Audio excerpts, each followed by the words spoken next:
This is Horribly Off Topic, episode number 257. It's not Jeopardy. It's not the wheel. Wait, no. It's not CNN.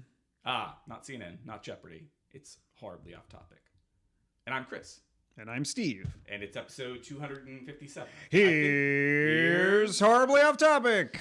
The other day I was sitting there and I was like, well, my brain goes all over the place when I go for walks or during my commute and whatever. And the other day I was walking and I was thinking about our show opening as the... Here's Chris pontificating about the show opening. No, but I was thinking about doing it in the style of Saturday Night Live, and then I remembered, and it started playing out in my head. We can play the music from... Very familiar, and because we had done it, and Ryan did it, right? Yes. Yeah. Yeah, so, I think we did like on multiple occasions when Ryan was on, I believe. He's done it. Yeah. So I was like, nope. So Horatio Sands. So we can't make that the normal opening. That's the opening when Ryan is on the show. I want to do it would take a lot of work, but I want to do like a Radiolab-esque opening. And I think I mentioned this a long time ago, but I think that was what was playing in my head, is because we have the history, or I shouldn't say we, because typically I am the one that does the opening and I'm the one that messes it up. I have a history of messing up the opening. Here's Chris messing up the opening. So I think that was where the thought about a more pre-recorded opening came from. It was, if we had a pre-recorded opening, I couldn't screw it up, and we'd just fade out from the pre-recorded opening, and then we'd start talking. And so a Radiolab style opening would do that in a similar way. And then we could sit for a while and make weird noises and try to do different voices, all overlapping on each other. Yes. And then one of us going. Yeah. Why haven't we done that already? I don't know. I suggested it. I know you make a lot of good suggestions. I guess I just am not receptive to new ideas. It's maybe fine. Maybe I need to go to therapy about that next. I should probably get a new computer and then probably start playing around with audio software I can do my own shit. Might be fun. I think you've got a computer over there. Yeah, that thing I got in 2011, I believe. So yeah, it's really top notch. Yeah, but isn't there a box over there that has a computer in it? Oh yeah, that one. I forgot. Yeah, we should probably set that up. But we need a new desk to put in here, right. Or put somewhere. That it could be that. I feel like, at least in my brain, it's a bit. I don't think it's actually been a bit on the show, because I think way back when you guys got it, it was it's because we need a new desk. Yeah. But then, we haven't. There hasn't been a necessity for it. No, absolutely right.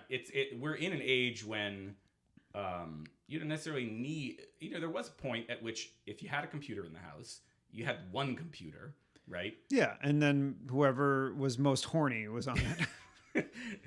We got we have TVs. We've got two. Nobody has two TVs. He's pulling your. No, what did she say? Anyway, it's Back to the Future. Yes, yeah. So there was a point at which we had one computer, and the computer was the computer that everybody used. What's a rerun? I love that movie. If you want a Pepsi, kid, you got to pay for it. Just give me something without any sugar in it. That's what I have. You want a life preserver, kid? No, wait. No, he's wearing. What would you jump ship? Yeah, that. God damn it! Why can't I remember anything? Parts of movies. But I never remember the parts of movies that are funny, or at least I don't remember the cadence. I remember fucking Dr. Seuss books. Yeah, you don't have to do that. Memory. You don't have to do that. I'm not going to, but I can, and it's. I would rather, given that I do a not adult themed, but adult appropriate podcast every week. I think it Listen, Morty, we do an adult themed podcast, Morty. Oh my gosh, I got a Rick and Morty thing. But given that you watched the pilot, right? Yes. So I won't finish the thought. Basically, I just wish that I could remember things like you remember things instead of remembering Dr. Seuss. Because I also forget a lot of things, Chris. I know. A lot of stuff that, my wife is like, why don't you remember these things? And I'm like, I don't know. So I don't know. Don't worry about it because everybody forgets shit. No, I'm just saying that you have, at least in your brain, you have things that would be appropriate for the show. My brain is filled up with things that are appropriate. Yeah, I'm just forgetting things that are important to my wife. Yes, I watched the pilot. I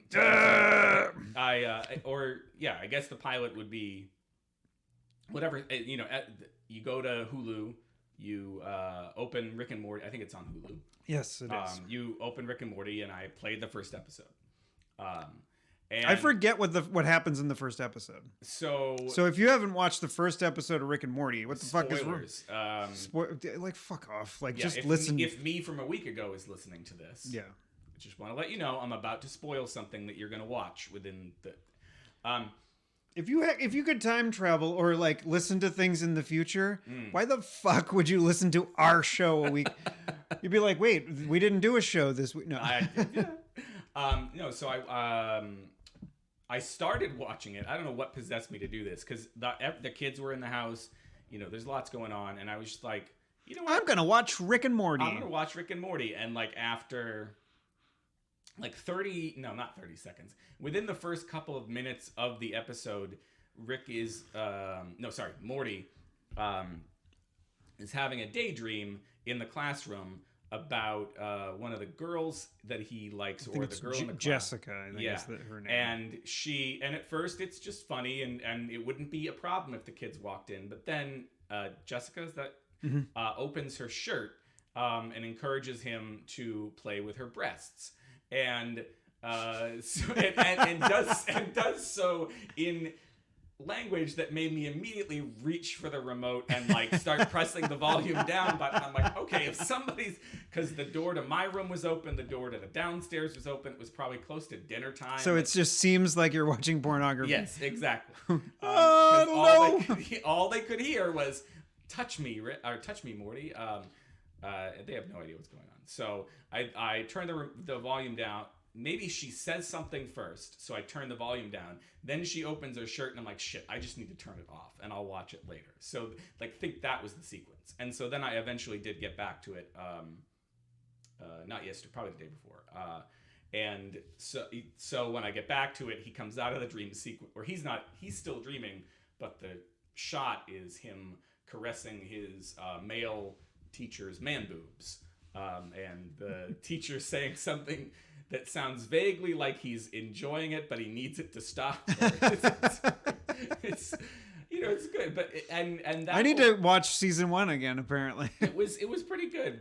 Then it gets I don't know. The rest of the episode didn't feel as funny, and maybe it's just it didn't feel unfunny. It's just like, I don't know. This is okay.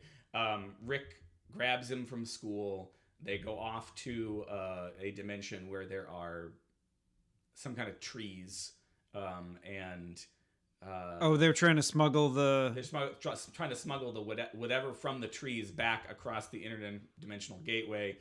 Morty has to put him up his butt. And you got to put him up your butt, Morty. That's what you need to do.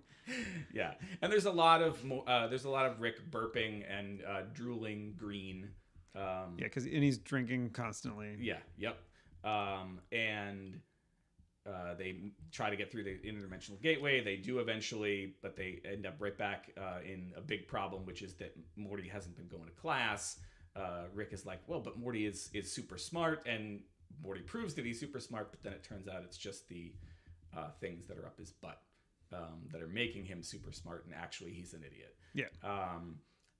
But he's going to go on all sorts of adventures with Rick, and that's kind of like the end of the episode. And we're going to go on all sorts of adventures, Morty. It's going to be Rick and Morty, the TV show. Yes. Oh, sorry. Yes. And so I guess my question was, having watched that one episode, how indicative of the rest of the series is that one episode? Well, then when they first, when Justin Roiland first created, I think it was Doc and Marty. Right. and it was very much just the adventures of these two guys that are basically, you know, the characters from Back to the Future. Right. Or the characters, or sort of, kind of like the characters from Right. Back to the Future. Yeah. And it was funny, but there wasn't the family element, which is I think what Dan brought to it when Right. when he signed on to do Rick and Morty, so they could A, avoid lawsuits, Yep. and B, like have something that was different Yeah. than, you know. So yeah, that's a big part So of it. yeah, like they're like it and you know, like I think the people that get the show wrong, like idolize Rick. Okay. Yep. He's, you know, he's a piece of shit, and he's a nihilist, Right. and like he's funny, Yeah. but like he's Right. not somebody to idolize. He's, you know, he's very smart, but he's also super depressed, and like, you Yeah. know, it gets way, like, you know, the pilot, they're not going to get into that on the pilot, but you know, they're like end of season 1, like I think season 2 was when it really was like, well, you know, like, you know, the current season's been pretty great. Yeah. But yeah, like it's you know, it delves more into the family elements and how Rick is sort of caustic to Yeah. things, and you know, they do they're very, it's a very self-aware show, because like, you know, Rick will say things like, it's the Adventures of Rick and Morty, the TV show, and that's what we are, we're a TV show. I sound like a mix between Rick and when one of the other Chapman brothers was doing the other guy's voice in fucking Homestar Runner. Okay. How much? Like when, like in one of the cheats videos, be like, Oh, okay. I think I know what you're talking about. Yeah, yeah. So, but the how much more? And I guess this is one of the things that I think I found myself. I'm trying to psychoanalyze myself here. it's on not a this, long series, so like you can Yeah. actually, like, you know, watch it pretty quickly and they're 20 minutes or half an hour. ish. Yeah. Half an hour-ish. I wonder if I have a thing like with body horror humor or so, like So you're not a big fan of Ren and Stimpy back in the day? I wasn't. No, I mean I didn't hate Ren and Stimpy. It's like I didn't hate this. It was just like, it's not my. And so I think the amount of Rick sort of drooling green and belching and whatever was just like, it's That not was my. very, very well timed. I did not mean to do that, and it was just perfect. You know, it's we're like one mind over here. I cannot burp on command, and that was very very fortuitous. I think it was that part of it that I was just like, is that what it's gonna be? Is like a lot of him belching and drooling green stuff and being that drunk. Apparently, Justin Roiland like almost throws up with the amount of like burp takes he has to do. Oh God! All right, But it is part of the show. But it is, Yeah. I think that the writing like speaks out Yeah. more, because like, you know, I think you should probably delve into. I will. Yeah. No, I'm not necessarily Rick and Morty, but like more of like Dan Harmon as a person, because I think you would find him a kindred spirit as a writer. His story circle I started teaching a couple of years ago. So yeah, I definitely want to delve more into his him as an artist and his body of work. So this feels like a thing I want to keep. You could listen to him be really drunk on Harmontown, but it's all over, so there's a finite amount of them. Oh, I like that. I really like that. I like when there's just so. There's a shit ton of them prior to like it ending. I think it was a couple weeks ago. Yeah, but yeah. So I mean there's that. I prefer what I prefer is a thing that has a definite beginning and end, and is on the shorter side. But a thing that has a definite beginning and end and is longer, you know, it's one of those things. It's like I want to get to it. It's just, will I get to it before? Like One Piece. That's not over yet, though. No. Yeah. It's It's like The Walking Dead. What stopped me from The Walking Dead is when I read an interview with the comic book creator who was like, "Oh, there's no end. I have no idea. I'm like, okay." Well, that's one of the things that keeps me into One Piece, is that, you know, Ichiro Oda knows how it's going to end. Right. And he has a plan in place, and things just kept on like putting a friggin' like what is it? They stick into the spokes of it or whatever. Yeah. Was it a sabot in the gears? Sure. Hence sabotage. Sabo. It's from a fucking Star Trek movie with Kim Cattrall. What is a sabot? A sabot. So So Kim Cattrall is playing a Vulcan in the movie, as I recall, and she is explaining that the word sabotage comes from the fact that factory workers, Japan, China, something, would put their shoes into the gears. Their shoes were sabot, hence sabotage. Wow, because there is a character in One Piece called Sabotage. Called Sabo. Sabo, yeah. Perhaps it's something we should look up. But as a Christmas present to our listeners, I am not going to touch my keyboard. Cool. I am just going to let it go. I wish I had a little jingle gel. Jingle gel. Jingle gel. Yeah, it's what you put on your shoes. Oh God! But now I just realized I can't write down on your Sabo when you're putting it into the gears. I'm gonna try lightly type because I told you it was a present. I just want to write down that possible title of Jingle Gel. Jingle gel. Yeah, no. But yeah, like the Seven Warlords, that was something that he didn't have in his brain. Like I'm saying things that mean nothing to you, yeah. But like that was something that he didn't really have when he first started writing. But then like it came up like early on, and so it kind of extended the series by at least 5 years, and then like the I think the Paramount War, or the War of the Greatest, or the War at Marineford, whatever the fuck you want to call it, that added a bunch to it. And like, so I mean, it was in fact that was like probably when One Piece is still incredibly popular, and it's getting more popular in the United States every year. Right. But like at I think it was 2010, 2011. Yeah. Was when that stuff was happening, the war stuff was happening, and that was when I think it was at its peak in Japan. And like, it's still really popular there, but I don't think it will ever get to that point of popularity that it was like during when Strong World came out, and like when Luffy was trying to save Ace. But I think it's okay to have that. I mean, I'm totally down with that, and it has happened to me, and it's actually one of the things that I've been working on over the last month is. I had one plan for my next book. And it went sideways. And I ended up with a first part. I don't know if I've talked about this, but I ended up with a first part of this next book that was as long as the previous book. And I was like, that doesn't work for me. I don't put out books that big. And so I've been doing a lot of rethinking about that. And so it may be you could just call it part one. Maybe that I break stuff down into and then get funky. Yeah, well, I don't know. That may be asking a bit much of me. I don't know that there's any funk in my trunk. In my Northern European junk trunk. Jingle Gel in a junk trunk. That's the name of our next band. Junk trunk. Okay, I'm breaking my. I guess I'm not giving everyone. I'm just typing titles. Okay, I'm trying to type them lightly. Let's say that my Christmas present is I will not Google anything on the show. Will you do anything on Altivista? Will I ask Jeeves? Will you go? Well, I guess you could still search for shit on Yahoo. So Yahoo. God, you remember before? Kids these days. Do you remember the internet? They don't remember before Google.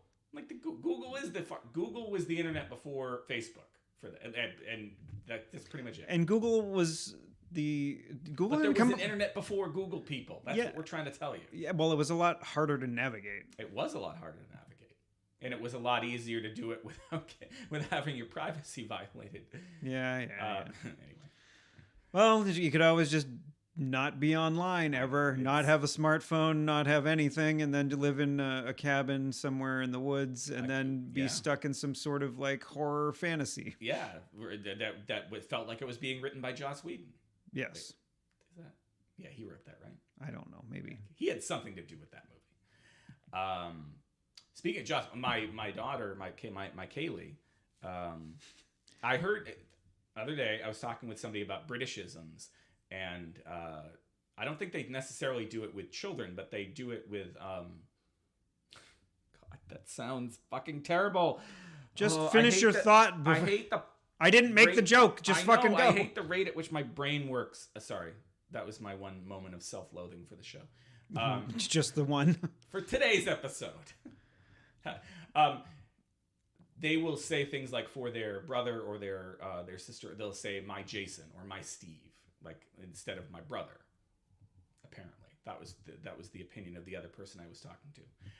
So anyway, my daughter Kaylee is doing a music theater. No, she is doing a music theater class, but she's doing a theater class at the dance place she goes to, and they are going to do Dr. Horrible's sing-along blog. Oh. And she didn't get the part that she wanted, so that was a kind of a bummer for her this week. And she thinks that the person who did get the part she wanted, which was Penny, hates her. So it's a lot of combination of theater person drama and 13-year-old drama. So if you know a theater person or you've ever known a 13-year-old, put those together, and that was the drama on Thursday night. Cool. Yeah. I never had to deal with that. I mean, I like all the productions I was in high school and college and whatever. Yeah. It was video mostly, right. And it was stuff that people wanted me in if that was the case. So yeah, and I've done, because I'm such a fucking talent. I'm I'm offer only. I just think people who work with film and video are not that they're not as dramatic as theater people, but I think that I can be very dramatic, Chris. I just listen to me right now. I think they're a little bit more even keeled. Is how I'll put it. But so we're talking about Joss Whedon. We were talking before that about Dan Harmon. So, like, in thinking about auteurs, watch me try to make this transition.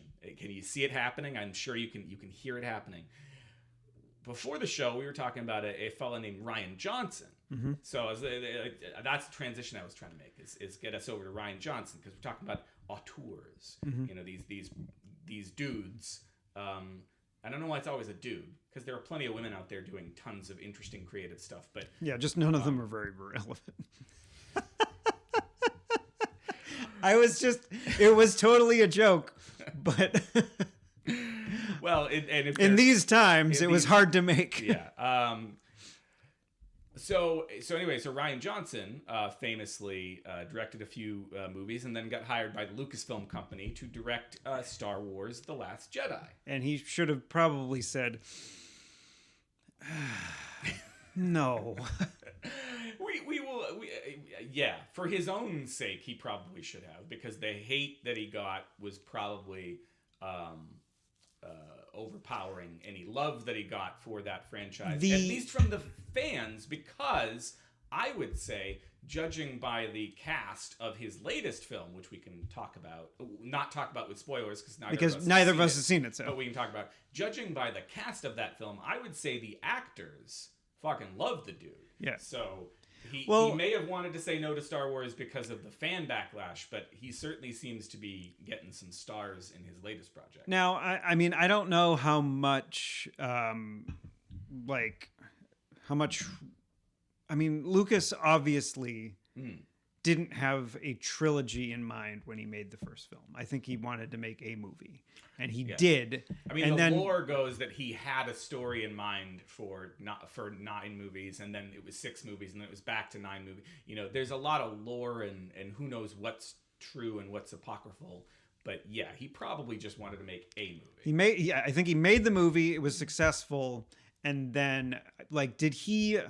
I imagine he had a hand in writing the second one, and then there was some people that were like, George, come on, and then they made it better, and right. So but you know, I don't know if there was a plan to make it a trilogy at that point after the first one. I think So I think when they started making this, there actually is on the Disney Plus. There's the Empire of Dreams, which was the documentary. I think it might have been on the Revenge of the Sith DVD.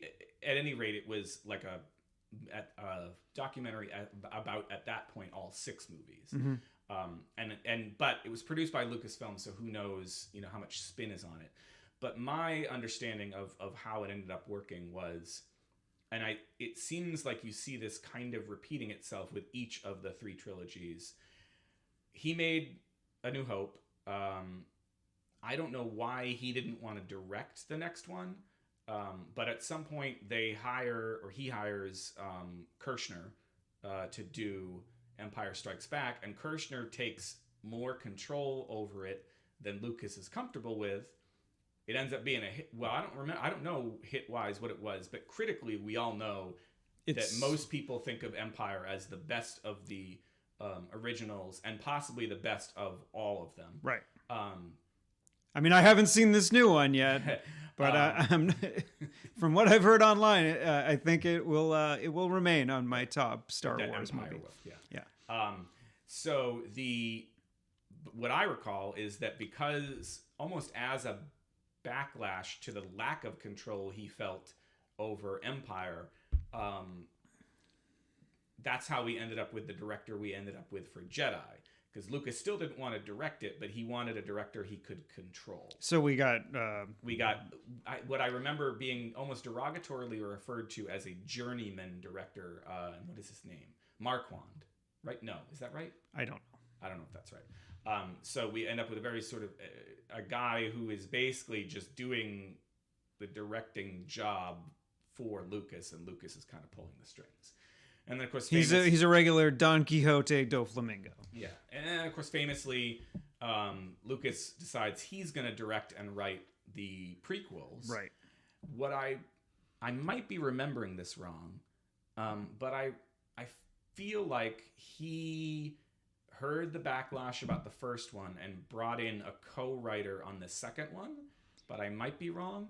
I feel like there was a repeat of that, like, we're going to do something different on the second one, and then he didn't like it as what happened with the second one, and then he kind of did it all himself on the third, something like that.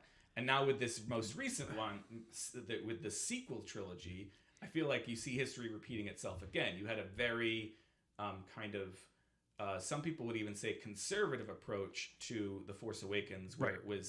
it was basically A New Hope again. Yeah, it was A New Hope again. You go in a wildly different direction for the second one, which was dissatisfying for a lot of fans. Sometimes it feels like an even split. Sometimes it feels very much like the hate overpowers the people who did like it. And in whatever case, you have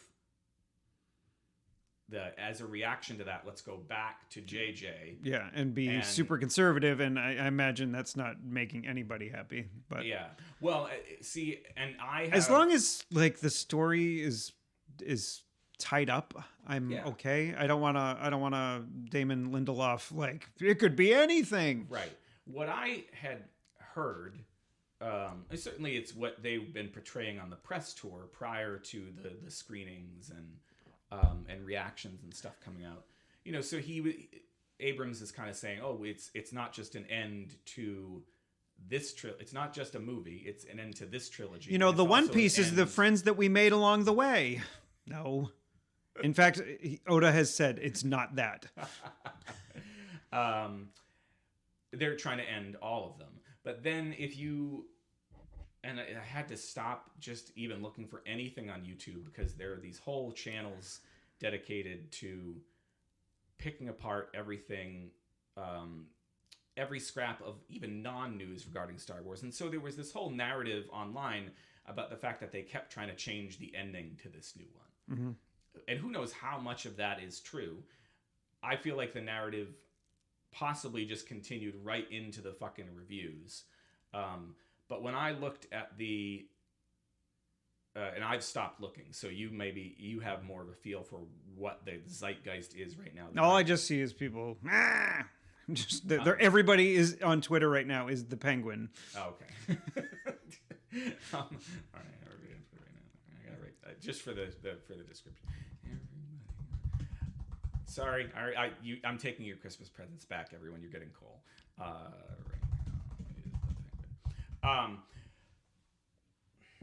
But one of the first reactions, so the Twitter reactions. Well, the point I was trying to make is like I think they had a better sense, even though the prequels were hot garbage. Yeah. I think they had a better sense of what the story was going to be. I think because Lucas was writing all three. Lucas knew where and they knew where they were. They knew where it. Had they knew. Yeah, they knew where it had to end. And I think where like George's initial mistake was telling a story that none of us cared about, like with episode 1. Yeah, we didn't care about Anakin as a little fucking kid. Mm-hmm. And I think the biggest point in the Red Letter Media criticism of that is that episode 1, The Phantom Menace, does not have a main character. Yep. No, you could try to make the argument that it's an ensemble piece, but and I think I just want to preface, and I know I've said this before, I think there is a different conversation to be had for people our age or even younger than us who saw the first 3 first. I'll leave it at that. I think kids who can experience them in the way that, according to the spin, Lucas intends for them to be viewed, and I've seen it with my own kids, have a very different reaction. But we're talking about our reaction. But this is just, if episode 1 was prefaced by maybe a little kid being brought into the Jedi Order and whatever, and then being like, oh my God, his force power is through the roof. Let's make sure we keep this kid. Yeah, he could be the answer to this blah blah blah. And then cut to X amount of years later, where it's like Anakin and Obi-Wan together doing the adventures that they talk about in the beginning of the episode 2. And then that's the first movie, is them bonding as individuals. Yeah. And then that's when he meets Padme or whatever. Right. And as an adult, so it's not like an adult woman meeting a child and then being like, I'm going to fuck that kid someday. Well, I think that I think the other thing that, I think this is, I don't know if this is what you were saying just then, but one way of looking at it I hope nobody isolates that audio. I certainly will not. Good.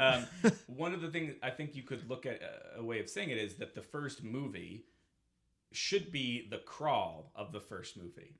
And then, as you say, so basically everything that happens in The Phantom Menace should be the crawl of whatever this theoretical first movie would be. Right. And then everything that gets talked about in that elevator at the beginning of episode 2 should be the first movie. Yeah.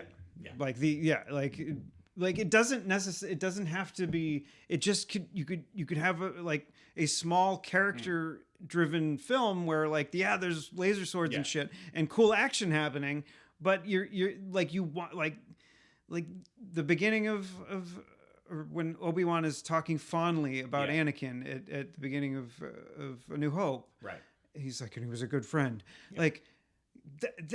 We need to see that. Right. We need to see that happening. Yeah. I would make the case that everything that happens in episodes 1 and 2 should be so maybe not. I think everything that happens in episode 1 should be the crawl to whatever the first thing is, right? And the first movie could be bits of what is episode 2, right? Yeah, I think together you'd end up with, and new bits, because I think you'd need more story. And then the second movie should be the fucking Clone Wars. You should take the best bits from the cartoon series, which is much beloved. Yeah, I've seen bits and pieces. I mean, I haven't seen enough. I'm okay of it with it. Yeah, I haven't seen enough to. Really It didn't grab me enough to continue to watch it. But I imagine kids are into it. So my kids don't like it because the animation style doesn't work for them. But I know that among people who kind of grew up with it, it's much beloved. At any rate, so you make that the second movie, and then you just get somebody to rewrite the third movie, because there are good bits, and redirect the third movie. There are good bits in there, and I'm convinced. No, I'm convinced that Hayden Christensen with a different director. I'm not saying you couldn't find a better actor, But I'm saying that if Hayden Christensen is who you have, I think with a better director, you could have gotten a better. Well, like, performance out of and it. if I don't think it's entirely his fault. and if you like you start the movie, like you start the series with him as Anakin, and his like the things that he does are like cool action stuff and like helping out Obi-Wan and bonding with like that. If that's the shit that is you're introduced to the character with, Right. and not whining about sitting in the sand because it gets in your butthole or whatever the fuck he was complaining about. Right. Because all he like, that's that I'm going back to Red Letter Media again, but that is like, their gripe about the second movie is him complaining. That's all he does. Right. So you're on record as kind of, you didn't like in your memory, you don't really like The Last Jedi. I've only part of it you're thinking is maybe because of the theater experience. It might, yeah, because like I don't know if that was one of the times we went to the movies and like someone was hacking all over the back of our heads, or if it was the time we went to the theater in Littleton and we ordered some fountain drinks with the intention of getting some soda water from the fountain, and that wasn't an option, and so and Becky went up to ask the people if she could trade them in for some soda waters, because the guy's like, no, and we're like, well, can I go over to the bar then and have them fill it up with soda water? They're like, no, and she was fucking furious. So that, I don't know if that was the movie we went to see in that situation, but if it was, I think that was probably Avengers something or other. So we still like that movie. So yeah. But there might have been that going on too. So I probably will have. Well, I don't have to, but I'll probably watch, The Last Jedi again. Yeah. Prior to going to see the Rise of Skywalker or whatever the fuck it is. Yeah, Rise of Skywalker. And maybe I'll like under fresh eyes because truth be told, I'd rather see Knives Out, which is a Rian Johnson movie, that's which is coming out, which has already been out. And in fact, part of it was filmed here in the town of Maynard Maynard, Massachusetts. That is really what I wanted to get to. I mean, I'm definitely going to see. I have tickets to see in IMAX tomorrow. It's not like Star Wars isn't going to be in theaters for the next foreseeable future. Yeah. So no, Cats is definitely going to beat it this week. Oh boy, have you read some of the reviews? No. But this is the moment that I decided no more social media for me at all was when a friend of mine posted one of those. It's that fucking a version of that meme. And I don't mean to say anything bad about my friend. But it's that meme. It's that the Hold My Beer meme. It's like some variation on the Rise of Skywalker reviews are negative, and it's like Cats Hold My Beer. He posted that, and I was just like, oh come on, man! Like this is a guy who just went through the whole. I mean, he notoriously hates reviews and awards and like whatever, and would just rather just experience art. So I was like, why are you but don't call it don't call Cats art. no So he was obviously he was making a joke and whatever, but this was the post that was like, all right, I can't go anywhere online until I see it. I think my favorite one that I saw about Cats was I think someone saying like I wanted to see, or like it said something about wanting to see Idris Elba naked, and and now and this is I'm paying for that wish or something. I don't know. It was probably much more funnily or much more entertainingly worded than what I just stumbled through. But I can't imagine. I mean, you don't put out a movie. You don't purposely pick the same day as a Star Wars or the same weekend as a Star Wars movie if your movie is any good. Like you back the fuck away from that, because it doesn't matter if Star Wars is gonna sell tickets. You don't. I mean, you could have told Cats was going to be shit months ago. Well, I mean, I imagine Cats will take on a second life as like everybody loves this shitty, crazy fucking fever dream. Well, I mean, it was notoriously made fun of on Broadway too, so it's possibly, So yeah, it'll be the same. Like people will be like, oh, it's one of the it seems like they made it intentionally bad. Oh, okay. And I don't like that. I like it when you're going to make a movie. And I've said this before thousands of times. I like movies that are bad, but there was an attempt Okay. made to make an actual film and not like just another fucking like epic movie or Sharknado or some fucking thing where like we know what we're doing is bad, so we're just gonna make it bad. Yeah. But like, you know, like I like it when a director or whatever, like a film crew or whatever, like, you know, fucking The Room. Like he says, gesturing at the movie poster for the not documentary. The biopic about The Room. Yeah. I've been watching the show with that. With Tommy Wiseau? No, with is that Wiseau over there? Is that No, that's what's his butt. Yeah, I've been watching the show with what's his butt. Yeah. I forget his fucking name. I can never remember names when I need to. Yeah. See, there's my memory working. The Deuce. That's what I've been watching. Oh, okay. Was that on Showtime? No, it's on HBO. Okay. What the fuck was my point? Harry Osborn. Yes. I want you to get me pictures of Spider-Man. I just wanted to throw the Harry Osborn in there because somebody listening to this right now is getting very mad because they know who it is. Oh, it's the guy from the adaptation of Stephen King's thing there about JFK. Yeah. Yeah, that guy. Room 321. Wait, that's not a different thing. Different thing. No, that guy was in the movie with the bunny rabbits, the cartoon about I can the bunny just look rabbits. at the No, don't! You're gonna ruin it. Oh, is his name not on this poster? It maybe not. And I promised I wasn't going to Google anything on the show, so, you know. Fine. Merry Christmas. So what the fuck was my point? We were talking about Rian Johnson and Knives Out, but we went off on a tangent about bad movies. Yes. Oh, yeah. Well, the what is it? UHF, Weird Al's movie, back in, I think, 89, came out the same weekend as Batman, the original. Well, not Batman the movie or the motion picture with Adam West. Batman with Michael Keaton Batman. Right. And Indiana Jones and the Last Crusade. Holy fucking really? Yeah. Same opening weekend as those two movies. That doesn't happen anymore. Like, well, it was just like, oh, let's have this movie out for the summertime, and I guess like, well, there was less internet back then, so there was less knowledge of movies coming out, or you know. I mean, and it was Orion, like, you know, Orion is wasn't necessarily a huge studio, so they're like, oh, we'll do Weird Al's movie this. Well, no, that happens. What I'm saying, like that Indy and Batman came out, those are like, you know, today those get scheduled at least 2 weeks apart. Because the studios are trying to make sure they make a certain amount of box office. Well, I mean, like, I think really there was less movies back, or well, maybe. Well, there's more movie theaters, but I think less movies. Right.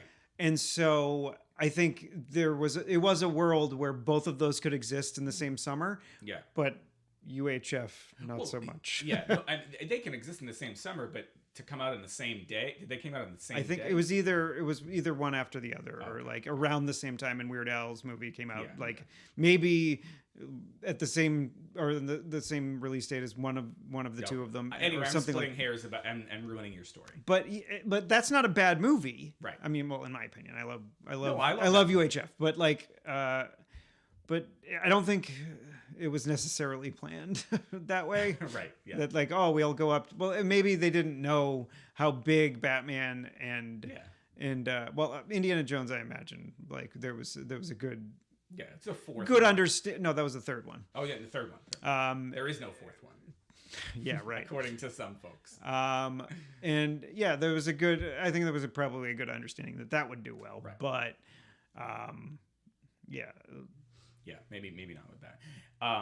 So you're more interested in Knives. Anything besides the Maynard connection? Anything about Knives Out that's? I mean, everybody seems to like what is going on, or like the I mean, I do pay attention to the critical, not necessarily the fan response. Mm-hmm. Until I'm one of those fans that doesn't like it. And it's been relatively positive, and I think it's a movie that is well more suited for him. Right. That he doesn't have to he can have like an original story and have characters that like he doesn't have to worry about tainting or whatever. Well, I'm very excited to see it because I want to do whatever I can to support Chris Evans' career outside of Marvel movies, because I feel like I really like the guy. So just go and buy a copy on Blu-ray of Not Another Teen Movie. No, I just a movie where he shoves a banana in his ass. I just mean that the dude's done, like, he's done his service to these big tentpole movies, and I think he's a good dude. I think he's local. Yeah, he makes good movies. Even there was a movie that was on, I think it was like released directly to Netflix that Steph watched a few months ago, and it wasn't the best movie ever, but we sat down and watched it because I don't know that. I think I said the same thing after the fucking Harry Potter movies came out, and I felt like a hypocrite in hindsight. It's like, I want these kids to do well, and I don't know that I went to enough of the weird things that Daniel Radcliffe has done. Rupert Grint didn't seem to even try. I certainly have supported Emma Watson's career, but I think she probably we watched Swiss Army Man, which was which was pretty fucking weird. But that's what I'm saying. I still haven't watched it. I heard your opinion on it, and I was like, oh, I want to watch that, but I still haven't. Anyway, so I not that Evans probably has to worry about a career. I'm sure he's going to. Could always go back and watch the Scott Pilgrim. Mm-hmm. Chris Evans was in that. Well, I'm feeling watch what classic Chris Evans, and then yeah. And yeah, I'm feeling a little guilty about the fact that, like, I see Robert Downey Jr. is doing Doolittle, which is like apparently like a passion project. He's always wanted to do this, and it's just like, is he turning it into like less of a Doolittle and more of an Island of Dr. Moreau? So it'll be like a complete fucked up thing, no, like that movie was. I don't think so. I mean, it seems like he's got a lot of his friends doing the voices for the animal. Like, so it's like a star-studded cast of voice actors doing the animals, people from Marvel films and then like all sorts of things he's done over the course of his career. But I'm like, I don't know. I don't necessarily there's been a lot of really good stuff coming out, like direct to Disney Plus. I think it's Holly or whatever. We watched a good 30 minutes of that before turning it off and thinking, this is fucking horrible. Yeah. We were like, oh, it's cool. It's got Anna Kendrick and Bill Hader in it. Mm-hmm. How could it be bad? I was very charmed by some of the promo materials for the Lady and the Tramp that is on Disney Plus, but I still haven't watched it. They used all rescue dogs to be the animals in the movie, and cool. They seem very cute, but they had to train them all from. Did they use less Italian stereotypes to sing to the dogs to get them to fuck? I don't know. I have not watched it. Oh. Basically I have been watching the Imagineering story, and the Mandalorian. I haven't seen a second of the Mandalorian, and again, like I've heard it's garbage, and I've heard it's good. It's not garbage. It's not garbage. I refuse. Like, no, it's not garbage. I'm very frustrated by that because of the. This is also partially me getting fed up with the internet as a whole thing, which sucks for me because I'm. Well, I mean, look at what half the or slightly less than half the population of this country did a couple of years ago. Yes, I know. Or a few years ago. But the internet, will make this big stink about no spoilers, no spoilers, no spoilers, which I have complicated feelings about because. Why did you have to go and make things so complicated, Chris? God fucking damn it! Now Avril Lavigne is in my head. But you fall and you crawl and you something. He was a skater boy. I said, "See you later, boy." No, so the internet always makes a big stink about spoilers, but then what's the first fucking thing that I see? And I know you haven't seen a second of it, but I think it's probably impossible to avoid at this point. I'm just gonna say it, Baby Yoda. Yeah. That fucking pissed the shit out of me because it pissed the shit out of me. Pissed the fucking mixed metaphors right out of my ass. What is so maybe you're having a lot of trouble pooping, and then you're like you get a good friend with the penis, because I imagine it's easier to aim. You get a good friend with a penis to piss into your butthole, and then to get the shit out, like a bidet, like a human bidet. A warm Warm human bidet. Well, I imagine a bidet does shoot warm water. Yeah, But, like, it's not like... it's not as acidic as urine, so I imagine it's not as effective. So you haven't seen any of The Mandalorian? I have not, but I am well aware that Baby Yoda is a thing. I'm not one for I talk a lot here and in my classes about suspense versus surprise. I'd much rather have suspense because suspense works every time. Surprise only works once. That said, there's something to a great surprise that then when you see it again, you can still get a little giddy about what you're about to be surprised with. Bruce Willis was dead the whole time. And Baby Yoda is a great fucking surprise. There's nothing in that first episode that telegraphs that there's going to be a Baby Yoda at the end.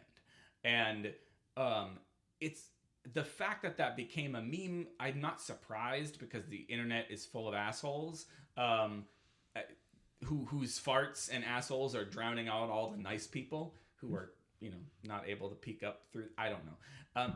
I just was bummed that got spoiled so fucking quickly. It was like people leaving out milk in a hot summer day. Yeah, it's a great moment when Baby Yoda shows up, and yeah, so I like the series. I don't understand. We'll probably watch it. Yeah. I don't know. Sure. My brother and I, so yesterday was a pretty shitty day, and part of the reason was my brother's back in town, and I was going to watch something with him, and I didn't get to. So he was 2 episodes behind. There's a new episode comes out every Thursday/Friday. And does it come out at midnight? It was out way earlier this week. So it was out like probably even early on Thursday, but past weeks it's been out on Friday. It feels like it hadn't been out there till then. And I've actually been making a habit of, I work from home on Fridays and I take my lunch break and watch The Mandalorian. Well, not only did I not get to take my lunch break. I got you, Chris. No. You take your lunch break and watch The Mandalorian. I get it. You're working hard all day. There's no fucking wink there. You gave me a wink. I work too fucking hard, and yesterday was a case of what happens when I work too fucking hard. At any rate, my brother watched the one he'd missed, and we were going to watch together the most recent one. Watch together. I get it. I don't know what the hell. And we didn't get to, in part because my job took over my entire day, and now I got to the end of the day and was at a point where I basically had to decide that even though my university is closed on Monday, I have to work on Monday because people don't know how to turn things in on time.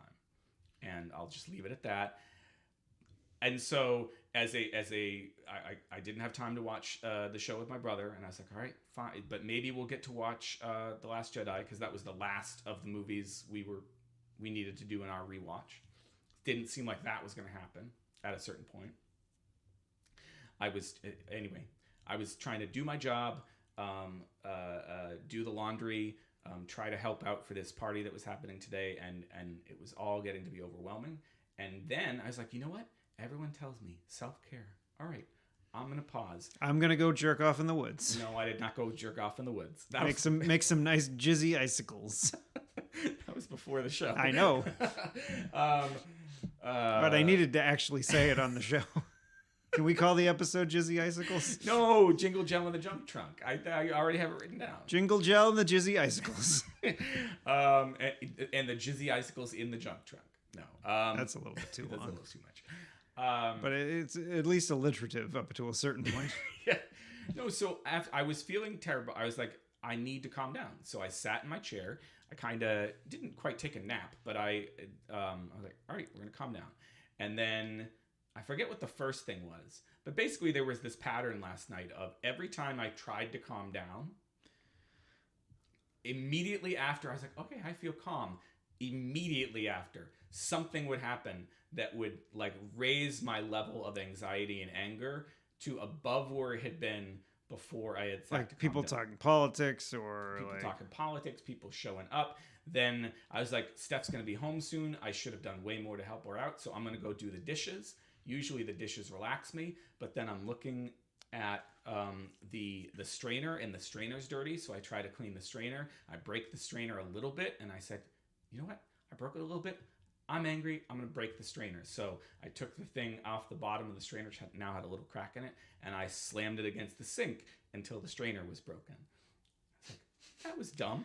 And so I'm like, I'm going to, did you go out and get a new strainer? I was going to.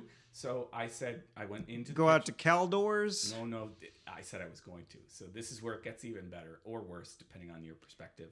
I went downstairs. I asked my mom and dad, I said, can you guys watch the kids while I run out and get a strainer before Steph gets home? They said, no problem. I went over to where my keys are. My keys aren't there. So then I lost it. And then my mother's saying from the other room, maybe you shouldn't be driving. Maybe you should just go take a walk. And yeah, maybe you need to have a drink. And I was like, all right, I'm gonna go take a walk. And yeah, so I went out in like the 11 degrees, whatever it was, and walked down the road, avoiding cars, because I was not dressed to go for a walk. I was dressed in my dark jacket. So do you have like an orange and like I mean a reflective jacket? I have a bright orange coat. I was not wearing that because I was dressed to go in my car and go to the store. No, so I'm a road hazard. But at this point, I'm so mad that I won't go further down how mad I was, but I shouldn't have been out by myself. That kind of calmed me down. But then when I got home, there were more people over, and I just wanted to go, and so I almost turned back around. I was like, I don't even want to go in this house right now because there are going to be people and they're going to ask me, are you okay? Actually, nobody asked me anything. I walked into the house after a couple minutes of debating, went upstairs and laid down next to the as yet unfolded pile of laundry and cried for a little while. So yesterday was kind of shitty. I'm sorry, Chris.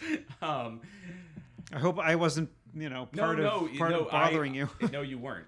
It was nice when I could get outside of my own head, whether it was talking to you or then we sat down. I was like, went downstairs. Let's watch the movie. We're gonna watch the movie, and then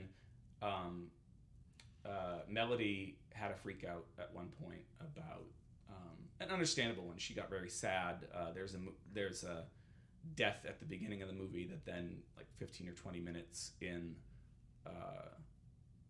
comes back around because she realizes it's the sister of the person who died, and she didn't want to talk about it. And so then I have to restrain my own anger because all I wanted all day was to be done work and to just get to sit and watch something. Oh, I thought you were going to say all you wanted for Christmas was your two front teeth. No, all I wanted for Christmas was to jerk off onto a tree. Yeah. Or at least on the branch. Make chizzy icicles. No, but I mean, I'm getting what I want for Christmas, which is what I'm going to Disney World. And tomorrow? No, I'm going the day after Christmas. The day after Christmas. But part of me getting what I want is that a whole bunch of other people who were going to plan this great big family trip aren't going on a big family trip because that was going to happen in April vacation when I would have had to been working on my vacation. So I said, could we please go on a vacation where I don't have to work? And so part of what was bad about yesterday was my work keeps getting closer to my vacation. And I feel like it's only a matter of time. Got to set up clear boundaries, Chris. Oh, I would love to have clear boundaries. Wouldn't it be nice if people had clear boundaries with me and turned their shit in on time so that I didn't have to work on what is officially a day off? That would be nice. I didn't get to talk about the my professors wouldn't put up with such bullshit. Well, it's not my professor. Well, it's not my professor job. It's my my admin job. Oh, yeah. So it's other professors that are not turning things on times.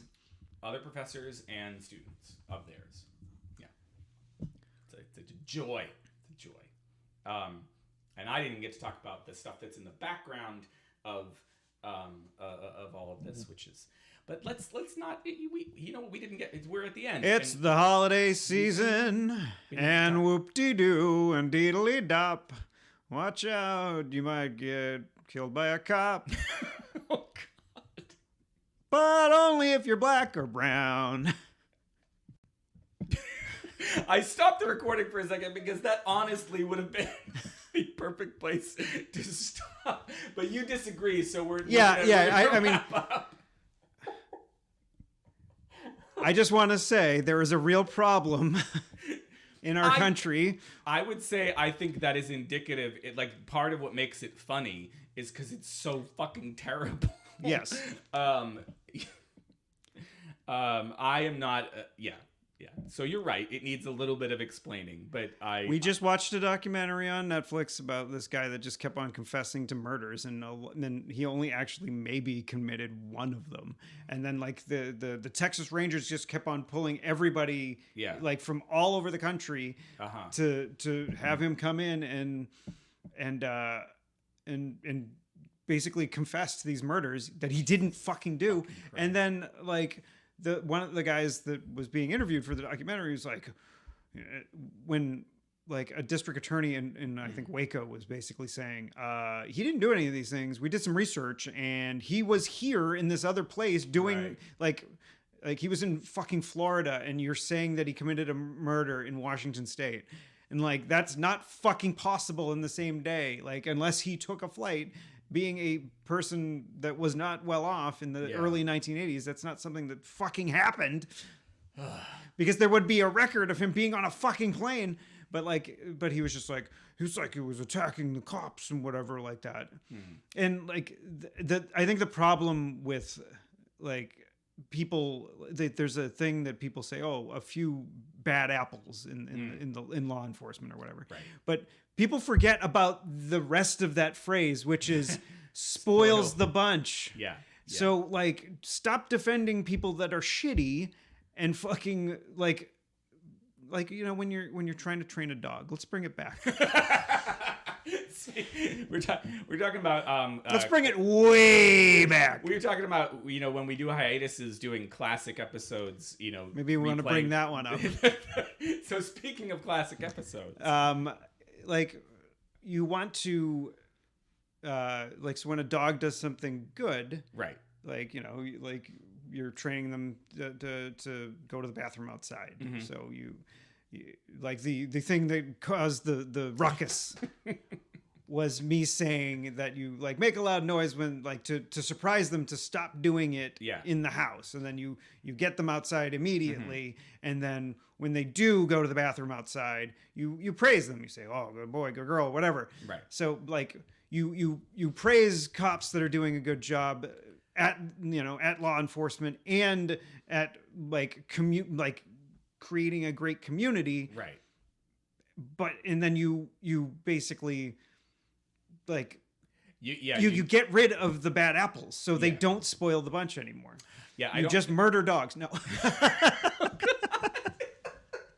So many places where it would be cruel of me to just leave it. I would never say murder dogs. No. Well, you just did. Yeah. You'd never say it in non-jest. Jest. All right. Yeah. Well, I don't know if I dug myself out of a hole there. No, I think you created a very nice hole for yourself. Thank you. You can find the non-existent show notes for this episode at clarkwoods.com. No, motherfucker, that's not there anymore. At horriblyofftopic.com. Thank you, Steve. I messed up the ending. And you can email us. Hot at horriblyofftopic.com or hot@clarkwoods.com. Yeah, you can email us. We haven't gotten an email in a while, and I'm thinking we might get one.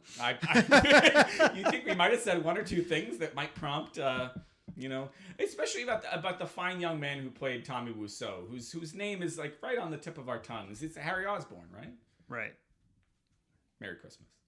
Happy holidays. Ah!